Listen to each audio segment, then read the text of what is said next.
देखो यार क्या होता है, एएस नंबर 11 आता है। As number 11 the effect of the change in the foreign exchange rate. तो यहाँ पे क्या होता है, फॉरवर्ड कॉन्ट्रैक्ट में दो आता है, एक तो नॉन स्पेकुलेटेड आता है और एक स्पेकुलेटिव आता है। अगर तुम ना पीपीई ऐसे लिख रहे हैं ना, ये हेजिंग पर्पज से होता है कि मैंने ना मतलब मैंने मतलब आज पीपी वो की है, मतलब फर्स्ट ट्रांजैक्शन डन परचेज और सेल इन फॉरेन करेंसी। तो तुमको लगता है जब कि अब मुझे पेमेंट करना है सेटलमेंट मतलब 5 महीने बाद, तो कहीं उसका रेट ना हो जाए, तो आज ही मैं ना फॉरवर्ड कॉन्ट्रैक्ट कर लेता हूँ बैंक के साथ, तो वो हो जाता है। तो forward contract minus spot rate. तो आज मैंने फॉरवर्ड कॉन्ट्रैक्ट किया 5 महीने के लिए, तो आज ही की स्पॉट रेट जो चल रही है उसी को लेते हैं, उसमें माइनस करते हैं और इसको ना फॉरवर्ड कॉन्ट्रैक्ट पीरियड में से करते हैं।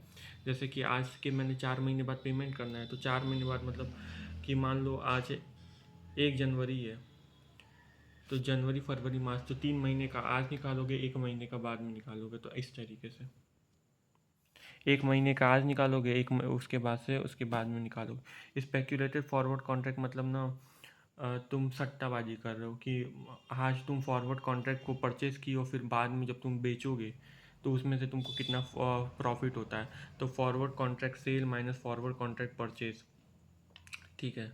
और इसका जो है लॉस ऑन गेन होता है, ये पूरा का पूरा क्या हो जाता है, इमीडिएटली प्रॉफिट एंड लॉस में से सेटलमेंट हो जाता है। देखो ये दोनों सेम क्वेश्चन है, और ये ना ये स्पेकुलेशन पर्पस के लिए, ये नॉन स्पेकुलेशन पर्पस के लिए भी, नॉन स्पेकुलेशन पर्पस के लिए। तो देखो तुम परचेज़ किए हो प्लांट इतने डॉलर में 1 फरवरी को, और पेबल करना उसको आफ्टर 3 मंथ, तो तुमने फॉरवर्ड कॉन्ट्रैक्ट में इंटर किया इतने में। और 1 फरवरी को जो आज का रेट है उसको स्पॉट रेट बोलते हैं, मतलब जो 1 फरवरी को जो ये रेट चल रहा है उसको क्या बोलेंगे, स्पॉट रेट बोलेंगे। तो फिर इसमें से तुम माइनस करोगे। अगर ना तुम्हारे फॉरवर्ड कॉन्ट्रैक्ट जाते हैं और स्पॉट रेट कम है,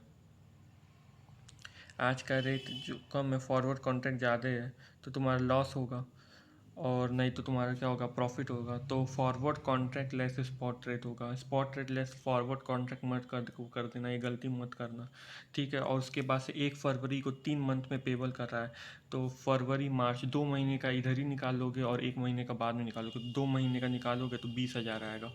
तो इस तरीके से करना है। सेम इस तरीके से तुम्हारा क्वेश्चन नंबर 12 होगा। क्वेश्चन नंबर 13 ये कह रहा है कि ये स्पेकुलेशन पर्पस के लिए। तो इसमें देखो क्वेश्चन में ये लिख रहा है पीपी हो गई, परचेज वर्चेज किया नहीं प्लांट के लिए, डायरेक्ट लिख रहा है mister A bought a forward contract. Forward contract में इंटर किया, बॉट किया, मतलब फॉरवर्ड कॉन्ट्रैक्ट परचेज, और इसमें फॉरवर्ड कॉन्ट्रैक्ट सेल, यही दोनों चीज़ें इंपॉर्टेंट होती हैं। तो यहाँ पे किया हुआ 1 लाख का US डॉलर आज का ये है, तो फॉरवर्ड कॉन्ट्रैक्ट परचेज ये हो गया। अब ये जो चीज़ें लिख रखी हैं ये किसी काम की नहीं है, तुमको फॉरवर्ड कॉन्ट्रैक्ट सेल पे जाना है। तो यहाँ पे लिखोगे कि he decided to sell contract इतना, ठीक है, ही डिसाइडेड टू सेल, तो फॉरवर्ड कॉन्ट्रैक्ट वो, और फॉरवर्ड कॉन्ट्रैक्ट सेल रेट। अब इसमें ना तुम ये मत देखने लग रहा कि डेट 1 जनवरी का है, तुम्हारा 31 दिसंबर का ये है, तो ये डेट उतना नहीं है रेलिवेंट। तो फिर उसके बाद फॉरवर्ड कॉन्ट्रैक्ट, और यहाँ पे उल्टा होता है सेल। अगर देखो परचेज तुम्हारा ज़्यादा में की हो, और मतलब परचेज कम में की हो, सेल ज़्यादा में की हो, तुम्हारा प्रॉफिट होगा। तो इसमें देखो सेल ज़्यादा में किया है, परचेज कम में किया, तो इसमें क्या हुआ, प्रॉफिट हुआ। तो sale rate minus contract rate premium आ गया, फिर वो। अब देखो फॉरेन करेंसी ट्रांजेक्शन क्या होता है, इनिशियली क्या होता है, बैलेंस शीट पे डेट पे, सेटलमेंट डेट पे। इनिशियली जो एक्सचेंज रेट पे है ऑन एग्जिस्टिंग ट्रांजेक्शन रेट उस पर निकाल दोगे। और फिर मान लो कि इनिशियली मतलब शुरुआत में, और फिर उसके बाद देख रहे हो कि उसी उसी में ना, तो अभी सेटलमेंट नहीं हुआ, बैलेंस शीट डेट आ गई है, मतलब क्लोजिंग एट ईयर एंड आ गया है। तो उस ले से इधर का जो भी होगा डिफरेंसेस आएंगे, तो वो एक्सचेंज लॉस एंड गेन हो जाएंगे, वो रिकॉर्डेड होंगे प्रॉफिट एंड लॉस में, नॉर्मल के केस में बता रहे हैं। और फिर जब सेटलमेंट होगा तो उस इन दोनों में जो डिफरेंसेस आएंगे वो भी तुम्हारे रिकॉर्ड हो जाएंगे profit and loss exchange loss में। अब इसका क्वेश्चन मैं बताता हूँ। जैसे क्या होता है, क्वेश्चन नंबर 2 है। क्वेश्चन नंबर 2 में क्या कह रहा है कि यहाँ पे तुमने ना इंपोर्ट किया है, ठीक है, US डॉलर 6 लाख का। जब एक्सचेंज रेट कितना था, 43 था। फिर ना फिर 31 मार्च को तुम्हारा एक्सचेंज रेट कितना हो गया है, एक्सचेंज रेट तुम्हारा $48 हो गया है। और फिर उसके बाद से जब तुम 31 मार्च को तुम्हारा इतना हो गया है, और 5/4 को, मतलब कि 5 अप्रैल को जब तुम पेमेंट कर रहे हो, import transaction was made on 5 अप्रैल, तो 5 अप्रैल को तुम्हारा 47 चल रहा है, ठीक है। तो मतलब ये सेटलमेंट डेट हो गई, ये ईयर का एंड होगा, और ये इनिशियल रिकॉग्निशन हो गया। ये बोल रहा है कि कंपनी ने क्या किया, कंपनी ने पास एंट्री किया ऑन 31 मार्च 2011 को, एडजस्ट कर दिया cost of raw material consume में। तो ये क्या किया भाई, cost of raw material consume में क्यों जाएगा ये तो। और डिफरेंस क्या हो, डिफरेंस ये एडजस्ट कर दिया, cost of raw material consume में एडजस्ट कर दिया, और डिफरेंस किसका निकाला है, 47 और 43 का, मतलब यहाँ से लेकर के 47 माइनस 43 का डिफरेंस निकाला है। अरे भाई ये तो गलत किया है। तो इसमें क्या करोगे तुम, इसमें जैसे कि तुम पहले ना 6 लाख डॉलर को मतलब कि 43 माइनस 48 करोगे, तुम्हारा लॉस हुआ। तो लॉस कितने का हुआ, तुम्हारा लॉस हुआ तुम्हारा 5 रुपीज़ का, तो तुम उसको प्रॉफिट एंड लॉस में, तो डिफरेंस क्या आ रहा है 5 का, और exchange profit and loss account में चला जाएगा, ठीक है। फिर उसके बाद से ना तो 48 से 47 हो गया, मतलब एक का गेन हो गया तुम्हारा। देखो अगर वो बढ़ रहा है तो लॉस है, अगर वो कम हो गया बाद में जा कर के तो गेन हो गया, तो वो गेन हो गया तो वो भी प्रॉफिट एंड लॉस में चला जाएगा। तो यहाँ पे देखो रिकॉर्ड एज गेन ऑफ ₹1, ठीक है। तो और यहाँ पे लिखा है अकाउंटिंग ट्रीटमेंट भी क्या कंपनी ने इनकरेक्ट की हुई है, तो ये, और ये लिखा है कि अकाउंटिंग ट्रीटमेंट तो गलत की है, और ना 31 मार्च को ये एडजस्टेड नहीं होगा कॉस्ट ऑफ रॉ मटेरियल में, ठीक है। और एक चीज़ तो तुमको यहाँ पे लिखनी है कि मॉनिटरी आइटम, जो monetary item of course monetary item है, तो वो डिटरमाइन तो होगा फॉरेन करेंसी में, using the closing rate of each balance sheet date. ये तुम्हारे कॉमन लाइन है, ये तुमको लिखनी होगी, तो ये याद कर लेना। मैं इसमें भी कुछ खास नहीं है कि इनिशियल इतने में रिकॉग्नाइज़ किया था, इनिशियल तुम्हारा 80 था, फिर बाद में 85 हो गया, बढ़ गया, तो मतलब तुम्हारा क्या हो गया, एक तरीके से लॉस हो गया, तो डेबिट हो जाएगा प्रॉफिट एंड लॉस में। मतलब तुम्हारा इनिशियल रिकॉग्निशन तुमने 80 की किया था, और ना exchange rate on 31 year and पे तुम्हारा एक्सचेंज रेट ये चल रहा है, और तुम्हें कैलकुलेट करना है, ठीक है। तो ये तो तुम कैल कर ही लोगे। फिर यहाँ पे देखो कलीम ने क्या हुआ है, बोरोड किया है, लेकिन बोरो तुम्हारा क्या हो रहा है, कहाँ 5, मतलब ये तो उसी समय सेटलमेंट हो रहा है, विच वे रीपेड ऑन, एक को ये किया था और रीपेड हो रहा है, तो 7 को ही 31/7। तो ये इसका तो कुछ है ही नहीं, मतलब ये लॉन्ग टर्म बोरोइंग तो है नहीं। तो जब लॉन्ग टर्म बोरोइंग आता है ना, तो रूल 46A लगता है, ठीक है। ये तो तुम्हारा पहली बात है ही नहीं। एंट्री बनाए तो लोन लियो तो पैसा तो आया होगा, तो bank account debit to foreign loan account, ठीक है। उसके बाद से क्या होता है कि एक्सचेंज डिफरेंस निकालते हो, तो एक्सचेंज डिफरेंस निकालोगे तो क्या आ रहा है कि जब तुमने लोन लिया था तो 48 का है, और 31 मार्च को मतलब एक का तुम्हारा लॉस चल रहा है, तो एक का लॉस चल रहा है, तो फॉरेन एक्सचेंज डिफरेंस कितना हो जाएगा, मतलब foreign exchange difference account debit to loan account, क्योंकि लोन की लाइबिलिटी तुम बढ़ा दोगे, लोन की लाइबिलिटी तुमने बढ़ा दी फॉरेन एक्सचेंज डिफरेंस अकाउंट, ठीक है। फिर उसके बाद से बोल रहा है कि 49.50, अब तुम फिर क्या हुआ था इनिशियल, ये तो इनिशियल हो गया, इनिशियल से तुम सर क्या होता है बैलेंस शीट डेट का तुम निकाल दिए डिफरेंसेस, अब तुम क्या करोगे बैलेंस शीट डेट से तुम इसका निकालोगे डिफरेंसेस, तो उसके बाद से क्या हो रहा है, फिर भी लॉस है, तो तुम क्या करोगे, फॉरेन एक्सचेंज लॉस को तुम फिर से डेबिट करोगे, डिफरेंस को अकाउंट को debit, foreign exchange difference account को डेबिट करोगे।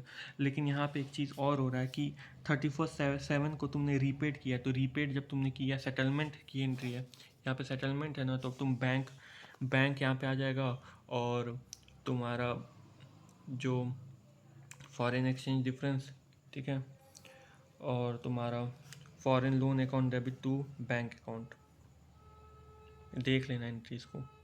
फॉरेन एक्सचेंज डिफरेंस जो तुम्हारा आया वो तो ठीक है, अब तुम पेमेंट कर रहे हो तो foreign loan account debit to bank करोगे, तो 31 मार्च को देखो फॉरेन लोन अकाउंट कितने से बढ़ गया था, 4,50,000 से, लायबिलिटी बढ़ी थी ना, तो इन दोनों को प्लस किए थे, तो वही इतना अमाउंट आया था, और ये कर दिए थे, पेमेंट कर दिए थे, ठीक है।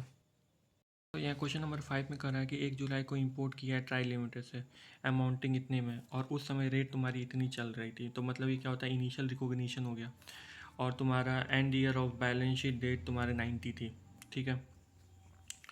तो तुम ऑफ कोर्स तुम्हारी रेट बढ़ी, लॉस हुआ होगा, तो 4 का तुम्हारा लॉस हुआ होगा, तो तुम इसको ऐसे भी कर सकते हो,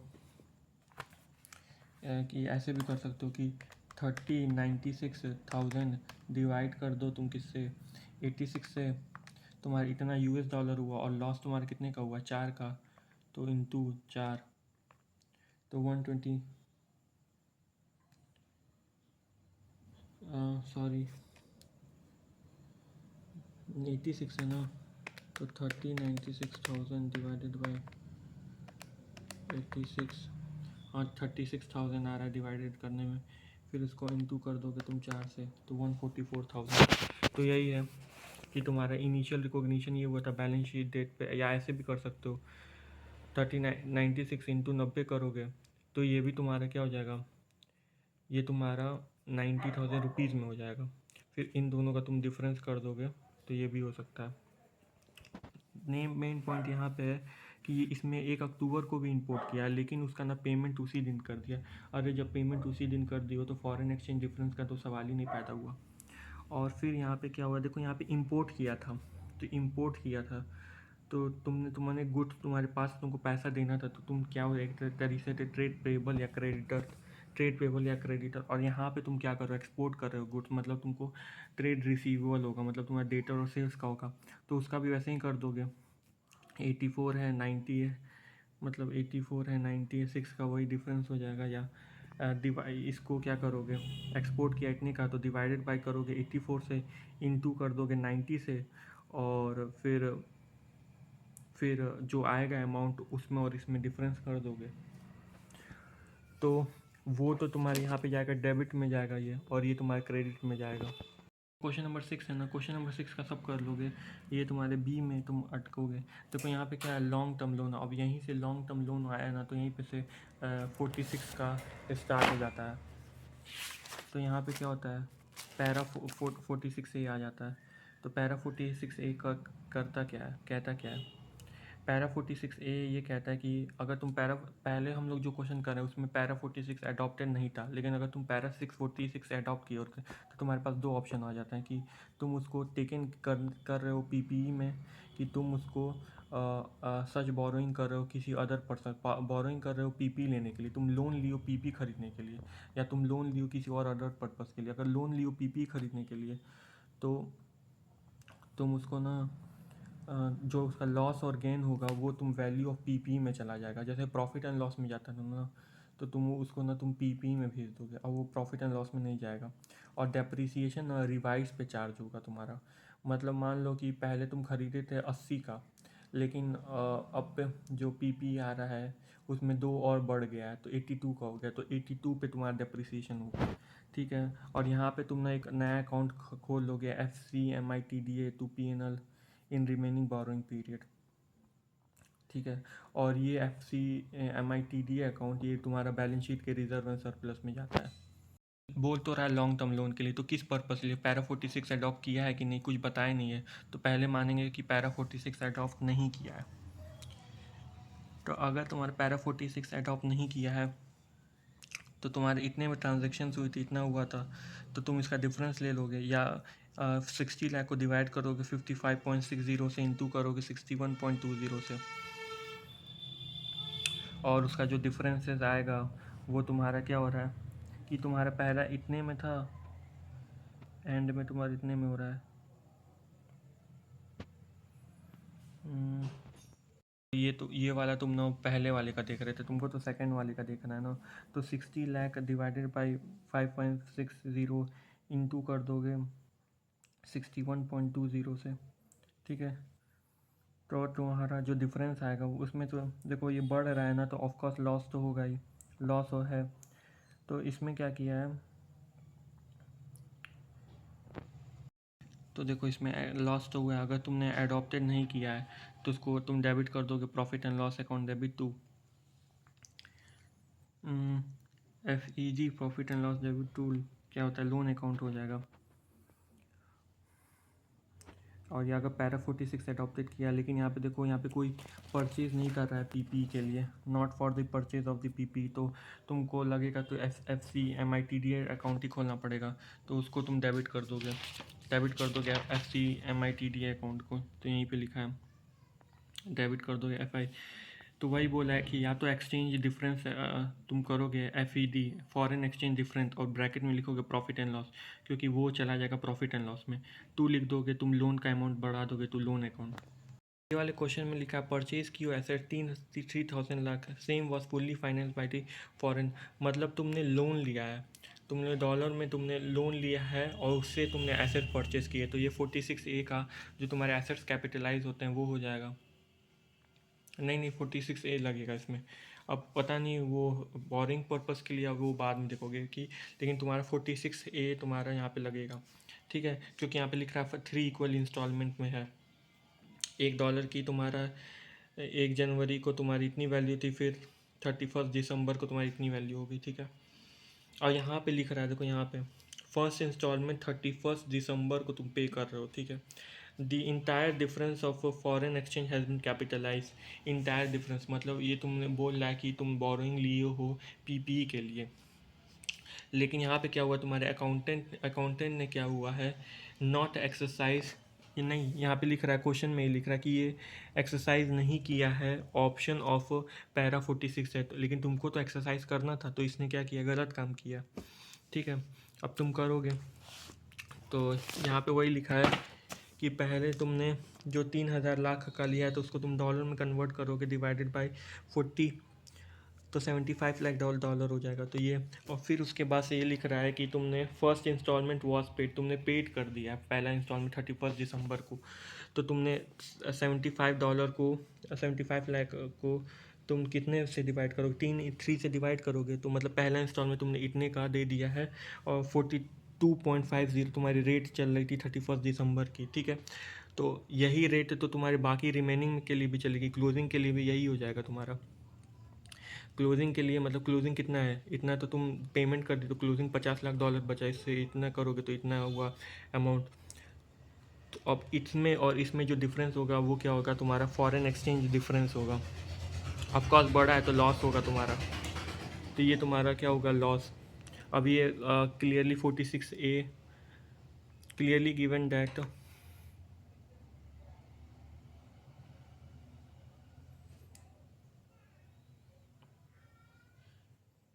सॉरी, क्वेश्चन में लिख रहा है ना कि 46A अडॉप्ट नहीं करना है, और उसने क्या किया है, उसने कैपिटलाइज कर दिया है। तो उसने क्या किया, उसने ना डेबिट कर दिया है प्रॉफिट एंड लॉस में, ये करना था, ठीक है, क्योंकि पैरा 46 अडॉप्ट नहीं हुआ, लेकिन इसने क्या किया है, डेबिट कर दिया PPE में, PPE अकाउंट डेबिट कर दिया है टू फॉरेन एक्सचेंज डिफरेंस। पहले फिर क्या होता है, foreign exchange difference account debit to loan, तो इसने करना चाहिए था profit and loss account debit to foreign exchange difference, लेकिन इसने क्या कर दिया है कि PPE account debit to foreign exchange difference कर दिया। तो ये क्या किया, कंक्लूजन क्या है इसका, इनकरेक्ट है, तो वही करोगे। फिर उसके बाद आता है क्वेश्चन नंबर 8। क्वेश्चन नंबर 8 भी उसी तरीके से है कि यहाँ पे तुमने 5 इक्वल इंस्टॉलमेंट में, तो लॉन्ग टर्म का लोन है, लेकिन यहाँ पे एक लाइन दे रखी है कि ना, exercise the option to adjust the cost of assets, मतलब पैरा 46 अडॉप्ट हुआ है, पैरा 46A तो लगा है, लेकिन पैरा 46A एसेट्स के एडजस्टमेंट के लिए अडॉप्ट हुआ है। और यहाँ पे तुम्हारा क्वेश्चन लिख रहा है कि ना तुमने क्या किया है, entire loss included cost of goods sold, cost of goods sold से तो लेना ही देना नहीं है, तो इसने क्या किया, गलत किया एक तरीके से। फिर वही करोगे कि लोन टेकन किया है 60 से, मतलब 3,000 लाख या 30 करोड़, और तो उसमें बोल रहा है कि पहला इंस्टॉलमेंट 31 मार्च को दे दिया गया है, तो पहला इंस्टॉलमेंट उसी की तरह है, क्वेश्चन नंबर 7 या क्वेश्चन नंबर 8 में से कोई एक कर लेना। मतलब ये है कि क्वेश्चन नंबर 7 है, उसने उसमें पैरा 46 को अडॉप्ट नहीं किया था, लेकिन अकाउंटेंट ने कर दिया था, लेकिन इसने क्या किया, पैरा 46 को अडॉप्ट करना था, लेकिन इसने क्या किया, कॉस्ट ऑफ गुड्स सोल्ड पे अकाउंटिंग कर दी है।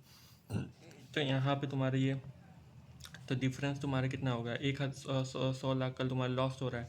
क्लियरली 46A अडॉप्ट किया है, क्लियरली 46A अडॉप्ट किया है, तो 46A अडॉप्ट किया है, तो क्या हो जाएगा, PPE अकाउंट में ट्रीट होगा, प्रॉफिट एंड लॉस में तो ट्रीट नहीं होगा।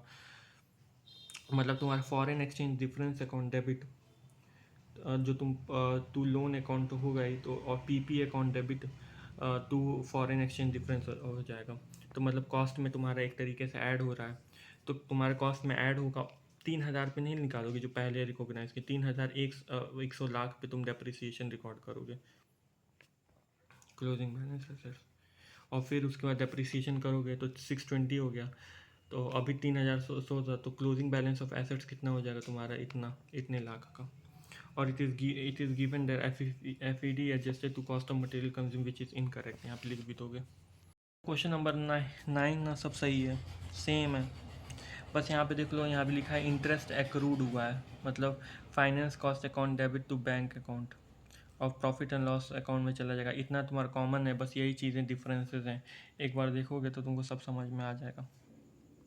और जब भी इंटरेस्ट निकालना है तो पहले ना तुम डॉलर में निकालो, क्योंकि तुमको डॉलर में ही तुमको तो क्योंकि तुमको सामने वाले ने डॉलर में दिया, तो पहले डॉलर में निकालोगे, फिर उसके बाद से करोगे, ठीक है। फिर उसके बाद आता है क्वेश्चन नंबर 10। क्वेश्चन नंबर 10 में क्या किया है, इसने भी क्या किया, मशीन के लिए लोन लिया है, और लोन से तुमने मशीन खरीदी है, और लॉन्ग टर्म बोरोइंग है ये, ठीक है, long term borrowing. And 1 million का तुमने बोरोड किया है, मतलब 10 लाख का 63 में। तो सबसे पहले 10 लाख का 63 में इतना हुआ, तुमने परचेज ऑफ पीपी किया, ठीक है। और उसमें लिखा है life of the machinery 10 years है, और वैल्यू तुम्हारा 30 लाख है। तो यहाँ पे लिख दिया है सेल्वेज यूजेस लाइफ तो इतना है, और रेसिडुअल वैल्यू 30 लाख का है, तो सेल्वेज वैल्यू 30 लाख की होगी, लाइफ यहाँ पे तुम्हारी ये हो गई, कॉस्ट तुम्हारी इतना हो गया, ठीक है। उसके बाद से ये बकवास दे रखा है, एक बार चाहो तो पढ़ लेना। फिर उसका new purchase machinery avail the option, interested to avail the option of the capitalising cost of assets पे, और एक्सचेंज रेट इतना है 31 मार्च को, तो डिफरेंस निकाल लोगे, 62 है तो 10 लाख इंटू 62 करोगे तो इतना हो गया, फॉरेन एक्सचेंज डिफरेंस 10 लाख का हुआ। और clearly given that 46 adopted and deducted from the cost of the assets. अब तुम ये न्यू परचेज ऑफ मशीनरी में कंफ्यूज मत होना, अरे भाई तुमने लोन लिया था परचेज करने के लिए ना, मशीनरी के लिए, ठीक है। और फिर उसके बाद वो not having long term foreign currency except the amount borrowed, तो ये तो वही है कि कोई ओल्ड का नहीं चल रहा है एक्सेप्ट जो अभी बोरोड किए हो, ठीक है। कैपिटलाइज करना है तुमको, कैलकुलेट करना है डेप्रिसिएशन अमाउंट, तो तुमको कैपिटलाइज करना है। तो सबसे पहले जो ये 10 लाख है, ये 630 लाख में ऐड हो जाएगा, मतलब ये फॉरेन एक्सचेंज डिफरेंस है ना, तो तुम क्या करोगे, इसमें से तुम पहले माइनस कर दोगे,